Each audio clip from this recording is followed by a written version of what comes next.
Bruce Lee. Bruce Lee. Bruce Lee. Bruce Lee.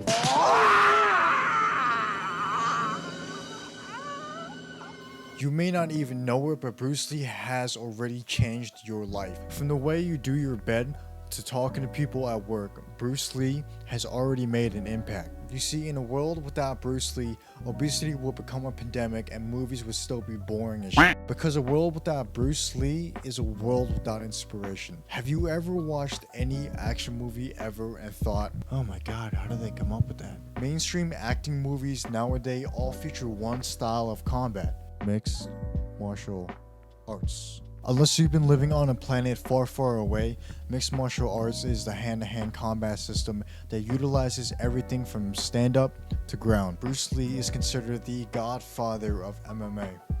You see, in the 1970s, America became the feeding ground of political conflict, not so peaceful protests, and most importantly, crappy movies. America, in a way, was isolated from the Eastern Hemisphere, and what I mean by that is Americans have been utilizing the same practices for almost 50 years. The American entertainment industry was thriving off one genre of film: action. Car chases, gunfights, and boxing have taken the industry by storm, and it is no surprise when Bruce Lee came onto the screen, people were shocked. Bruce Lee was performing something that nobody has ever seen before: Asian martial arts. You see, Bruce Lee was light years ahead of his time, combining a number of martial arts into one. And when people saw what he was doing in Hollywood, struck a new revolution.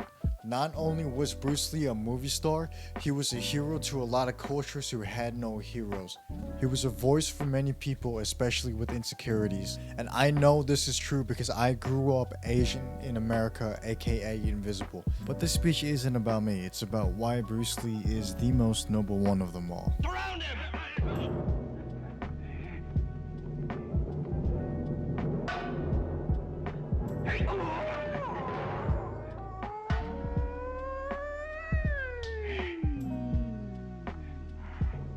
I just mentioned the fact that the entertainment industry relies off action movies to bring in income and good reviews, and how Bruce Lee changed all of that. But in order for you to understand, I feel like I should go more into depth about it.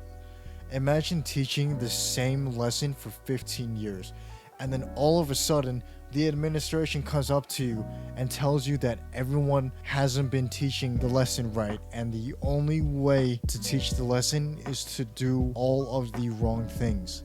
That'd be pretty weird. That's somewhat what it was like when Bruce Lee entered the scene.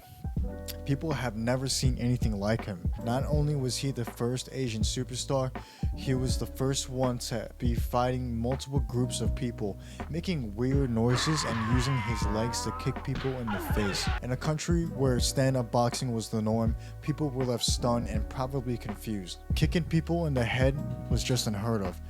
Because of his wild style, Bruce quickly came to popularity, especially after his second Hollywood film, Fist of Fury.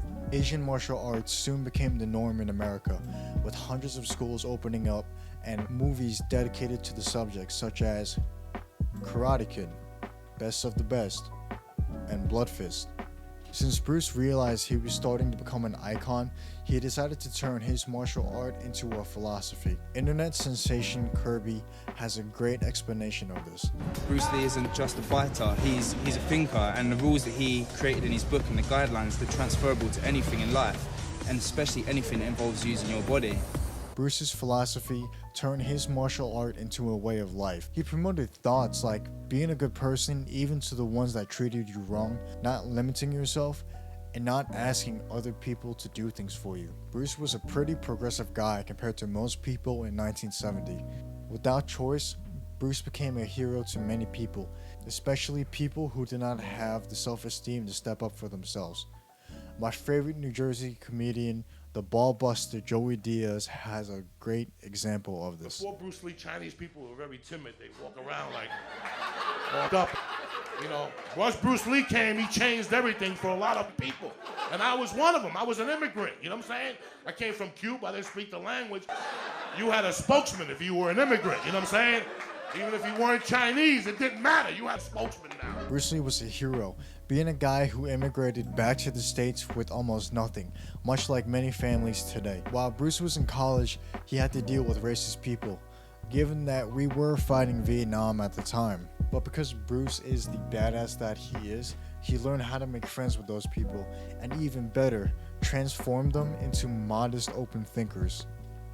Like I said before, I grew up Asian in America, aka invisible, but once I found Bruce Lee, I developed an ego and finally found a little self-esteem. I'm still trying to find some confidence, but I'm sure Bruce Lee struggled to do the same. This is the same story of millions of people who take Bruce as a role model and their inspiration.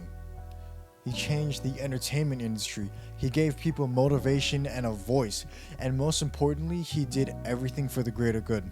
Bruce Lee has changed society forever, and that is why I believe he is the most noble one of them all. Oh man, I don't know. I don't really look good in this. Maybe I should just read the speech from back here so you can see. Yeah.